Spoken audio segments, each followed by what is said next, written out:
کہ جو ہمارا یوتھ ہے، ہمارے نوجوان ہیں، وہ اتنی حد تک چلے گئے ہیں ان ٹیکنالوجیکل گیجٹس کا، انہوں نے خاص کر پب جی گیم اگر میں اس کی مثال دوں، کہ وہ سیویئر مینٹل ڈسٹریس اسٹیٹ میں چلے گئے ہیں. آپ یوں سمجھ لیں کہ وہ پاگل پن کا شکار ہو گئے ہیں. اور اگر اس قسم کی کنڈیشن، چونکہ یہ سوال میرا ان پیرنٹس کے لیے، ان والدین کے لیے ہے کہ جن کے ساتھ اس قسم کا سانحہ جو ہے وہ ہوا ہو، اور ان کے لیے بھی ہے کہ وہ اپنے بچوں کے لیے جو پریکاشنری طور پر حفظ ما تقدم کے بیسس کے اوپر یہ جواب مل سکے کہ پھر کیا کرنا چاہیے والدین کو کہ اگر ان کا بچہ جو ہے وہ ایک ایسی اسٹیٹ میں چلا جائے، پب جی گیم یا گیجٹس کھیلتے کھیلتے وہ مینٹل لیس اسٹیٹ میں چلا جائے، جس کا کوئی مائنڈ نہ ہو، اور والدین یہ سمجھے کہ بھئی میرا بیٹا جو پاگل ہو گیا ہے، میری بات نہیں مانتا، بابا کی بات نہیں مانتا، کریکٹر اس کا ٹھیک نہیں ہے. کیا کرنا چاہیے والدین کو؟ ہاسپٹل لے کے جانا چاہیے، سائیکالوجسٹ کے پاس لے کے جانا، کیا کرنا چاہیے؟ بالکل جی. اس میں جی جیسے آپ نے بات کی، ایک بڑا مشہور مقولہ ہے کہ state of our attention decides the state of our life. تو جیسا ہمارا ذہن کا نظام ہوگا، یکسوئی یا انتشار، ویسے ہی ہماری زندگی ہوگی. اگر اوپر کھوپڑی میں پریشانی ہوگی تو ساری زندگی پریشان ہوگی، ڈپریشن ہوگی، اعصاب ہوں گے. اور آج کل ہم یہ چیز بہت زیادہ دیکھ رہے ہیں، چائلڈہڈ ڈپریشن، سوئسائڈ اور اینگزائٹی اور پیلپیٹیشنز اور اس طرح کے جتنے بھی مسائل آپ آج کل نوجوان نسل میں دیکھ رہے ہیں.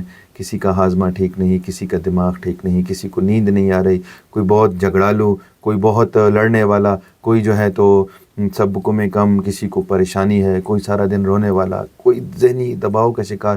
تو ایک حد تک تو والدین شروع کے مراحل میں اس چیز کو خود بھی کور کر سکتے ہیں. جیسے ہم نے کہا کہ وہ ساری وجوہات جو اس کا سبب بن رہی ہیں ان پہ اقدام رکھیں، ان پہ سختی کریں. تربیت کے لیے تربیت سختی کے بغیر ہوتی نہیں ہے، اور بڑی محبت سے، بہت سوچ سمجھ کے، ایک لمٹ تک سختی کر کے بچوں کو جو ہے تو اچھے کی طرف لائیں. برے کا علاج اچھا ہے. جب والد اچھا کام کرے گا، بچہ جو ہوتا ہے وہ کارٹ بلانک ہوتا ہے، خالی کورا کاغذ ہوتا ہے. اس کے اوپر لکھتا اس کا باپ ہے، اس کی ماں ہے. تو اس کے والدین جو کریں گے بچہ وہی کرے گا. اگر ماں سارا دن اسٹار پلس کے ڈرامے دیکھے گی تو بچہ بھی ڈرامے باز ہوگا. اگر باپ جو ہے سارا دن موبائل پہ، گیجٹس پہ، یوٹیوب پہ، ٹک ٹاک کرے گا تو بچہ اسی سے سیکھے گا. تو ہم اپنے والدین اپنے بچوں کا خود کر سکتے ہیں. خدا نہ خواستہ اگر بات یہاں تک پہنچ جائے کہ آپ دیکھیں کہ آپ کے بچے میں پرسنالٹی ڈس آرڈرز ڈیولپ ہو گئے ہیں، آپ کے بچے میں اب مسائل شدت اختیار کر گئے ہیں، اور بات اب مختاریہ گل ود گئی ہے پہ آ گئی ہے، تو پھر فوراً اپنے چائلڈہڈ ایڈولسنٹ سائیکیٹرسٹ سے رابطہ کریں.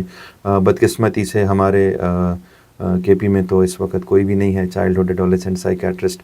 جب 2016 میں آرمی پبلک اسکول کا سانحہ ہوا تھا تو وہ بچے جو ذہنی خلفشار اور جو ان کو PTSD ہوا تھا، ان بچوں کی ذہنی حالت کو متبادل اور بہتر کرنے کے لیے بھی ڈاکٹر روبی ابرار صاحبہ UK سے آئی تھیں. پورے KP میں کوئی چائلڈہڈ ایڈولسنٹ سائیکیٹرسٹ نہیں تھا. لیکن ابھی الحمدللہ یہ میرے پاس 2-3 سال پرانے اسٹیٹسٹکس ہیں، شاید ابھی کچھ لوگ ہوں دوسرے شہروں میں ہوں، آغا خان بڑے بڑے ہاسپٹلز میں ہوں، امید کرتا ہوں گا. پھر ان سے رابطہ کریں. پہلے لوکل سائیکیٹرسٹ کے پاس جائیں، پہلے سائیکالوجسٹ کی اپروچ اپنائیں، ڈائریکٹ دوائیوں پر نہ جائیں، پہلے بیہیویورل تھراپیز اور کوگنیشن امپرومنٹس کی طرف جائیں. وہ آپ کو آپ کے ڈاکٹر صاحبان سب گائیڈ کریں گے. اس ساری چیز کا نچوڑ یہ ہے کہ سیک ہیلپ. جب آپ کو تکلیف ہو، جب آپ کو پریشانی ہو، تو پھر مدد کے لیے آواز اٹھانا اور مدد مانگنا ضروری ہو جاتا ہے. اگر وہ آپ چیز چھپا دیں گے، دبا دیں گے، جو ہمارے پٹھان کلچر کا خاص طور پہ ایک المیہ رہا ہے، یہ بچے کی جان بھی جا سکتی ہے، بچہ خودکشی بھی کر سکتا ہے، اور بچہ آپ اپنی ساری محنت گنوا سکتے ہیں. تو خدا نہ کرے. میں نے بہت ایسے سانحات دیکھے ہیں، بہت ساری جوانوں کی لاشیں میں نے ماں باپ کو اٹھاتے ہوئے دیکھا ہے. ہمارا کام یہی ہے، ہم روزمرہ کے مشاہدے دیکھتے ہیں کہ لوگوں بڑے بڑے جنازے ہم نے اٹھتے دیکھے ہیں. اور یہ جتنی بھی یہ معاملات ہیں، یہ بچے جو آج کل اوٹ پٹانگ حرکتیں کرتے ہیں، چاہے وہ ون ویلنگز ہیں، یہ بائکس ہیں، یہ ایسے یہ سٹنگ اور انرجی اور اس طرح کی طاقتور کام والے جو یہ کرتے ہیں، خود کو فن خان، یہ ساری ان کی دماغی خلفشار کا نتیجہ ہے. تو ہم ان کی مینٹل ہیلتھ کو گروتھ میں اگر خود کر سکیں تو ٹھیک، نہیں تو فوراً مدد کر کے ہم اپنے بچوں کی جان بچا سکتے ہیں.